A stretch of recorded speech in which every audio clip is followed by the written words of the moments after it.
Okay, so I just wanted to make a short video of how I put together this MSCHF puzzle and how I made a way to do it a lot easier, more efficiently, and faster. I watched a couple of YouTube videos on how to do this. There was one girl that had a great idea about how to organize it first, and the link will be below.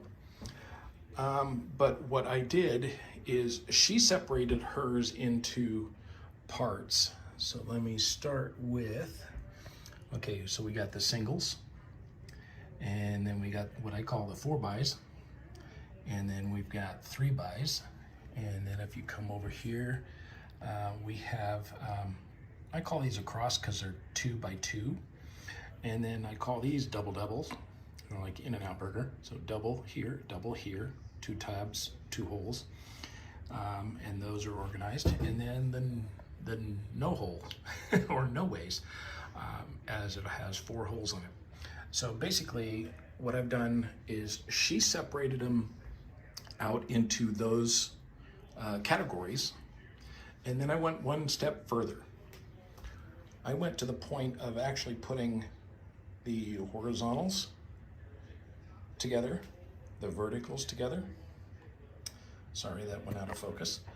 And which makes it a lot easier to find the pieces. But if you come over here, so if I look through just the verticals, and I know there's going to be a vertical, like say right here, then I only have to look through these pieces. I don't have to look through all of them, which makes it faster. I can usually find a piece in like 3 to 5 seconds. Really, really easy.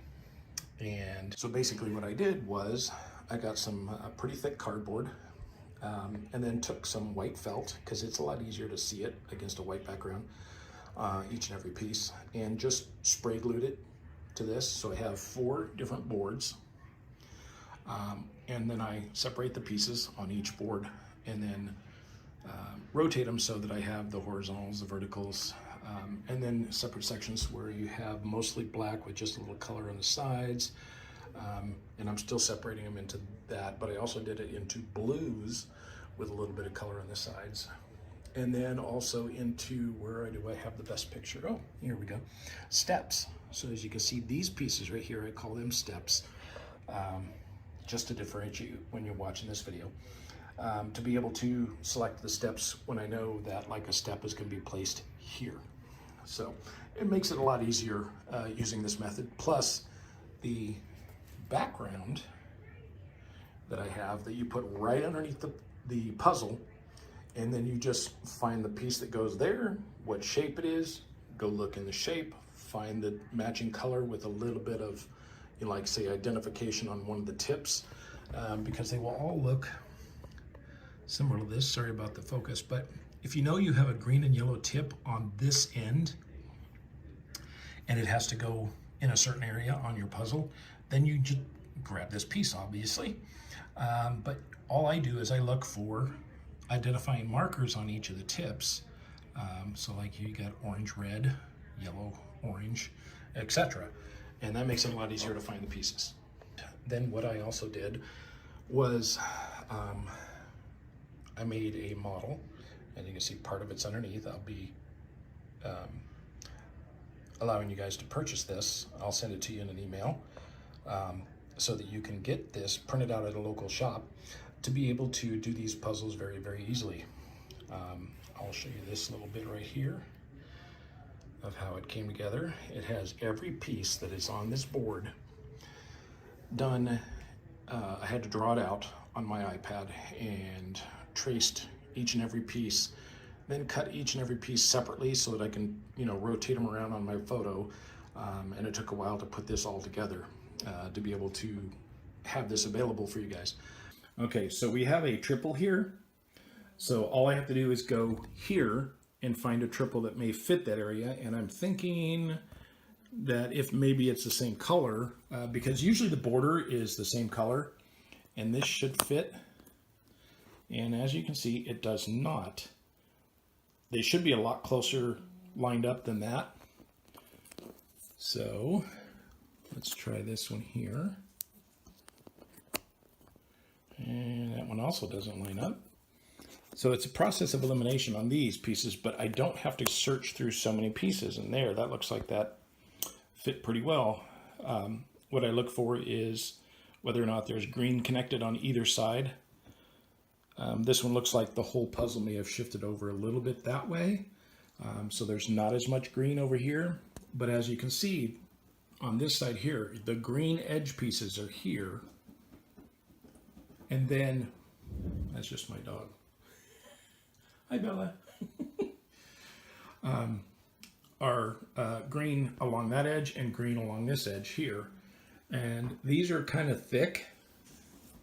I did put some Mod Podge on here to make it stay in one piece. But these are also thick over here. So I'm thinking the whole puzzle may have shifted over this way because on this puzzle, the black over here is thin.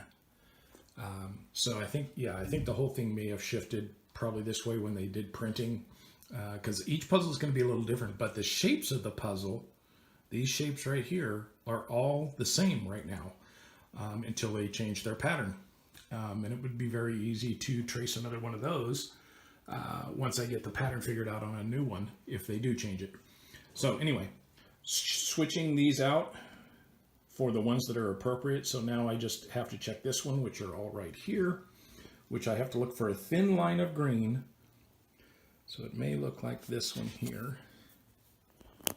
See how that, and it does not fit. Also around here, and also too long over here. So anyway, I'm not going to prolong this one, but you can just select the ones you want and place them in. So that looks like that fits there. So far so good. Okay, so I just finished the vertical there and the horizontal green here.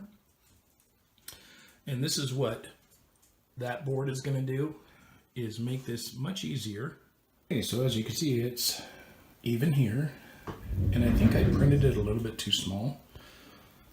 But I printed it 15 3/4 by 15 3/4, but it looks like it's about maybe 7/8. So these things don't necessarily line up in here, but it's good enough to do this round. So, okay, so here I am so far, looking for a 2x2, which I have right here. And all I do is rotate the board to the same direction it's going and look for the one that has some black and some red, green, blue. Looks like it's going to turn a corner right here. Turn it over. Pop it in there. Okay. Then I move that board out of the way, and I bring this one back, and now I've got a three-way going that way. So all I do is I turn my board the same direction as the piece, and then just look for like a black tip here and then a yellow-green tip here. So yellow-green, looks like there's one right here. This looks like it might fit, but there needs more black in the corner. So I'm looking for a yellow with a green. This is where it makes it a little bit easier. So I'm looking for a yellow with a green. Possibly a little orange tip right there in the corner, but yellow mostly and a little bit of green. But black almost all the way across. So here's, and there it is. Okay, and then you can see the next one's a triple. So basically I just turn the board that I'm working on. Actually, I've got 4 triples here total here. Left, down, right, and right. So I work on this one with a orange tip, yellow with a little bit of green. Orange tip, yellow, not too much orange. It's going to be very little orange, if any, but this one might be it right here. But I'm looking for one that will take the black all the way across, because this actually forms one of those complete squares. So it's going to look similar to this, but go black all the way across. So the one right next to it Looks like we got a little bit of an orange tip on there, as you can see. So, and there it goes. And then for the final turn, because both of them are going to the right, I just do this.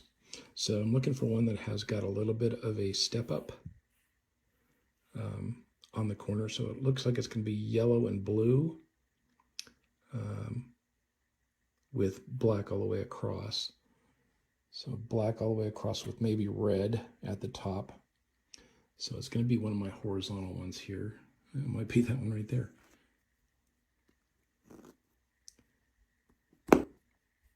And there she fits. Okay, and then the next one's going to be mostly black with a little bit of, looks like red-orange. So I'm looking for one that has a red-orange going vertical with mostly black. So there's a red-orange, but it's not mostly black. So red-orange with a mostly black right here. And there we go. But that's how I arrange these boards here in the direction of the puzzle piece I'm looking for. And then all I do is find one tip that has some kind of definition on it. So like this one's got orange red, and then find that on the tip that I'm looking for because I know the direction of the piece, and then place that piece in. And usually I can find it pretty quickly within probably 3 to 5 seconds.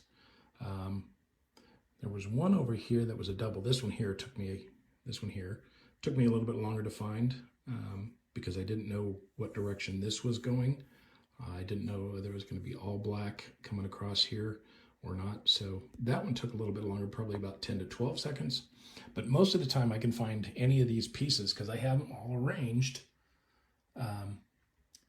by direction. So I've got all the vertical here, horizontal here. I've got the step pieces here. As you can see, all these little step pieces here. And then mostly black with a little bit of color on them. Okay, so I started seeing some similarities to my previous puzzle and noticed the CO over here, which as you can see, exactly matches underneath. So from MSCHF, I got the exact same puzzle. So now I'm thinking it's not going to be so much fun to finish this one. I just use the different code, take a picture of this one with the code from the new box and see what happens. Okay, so I put in my code and I got $1. Woohoo! Or I don't know how many hours of work.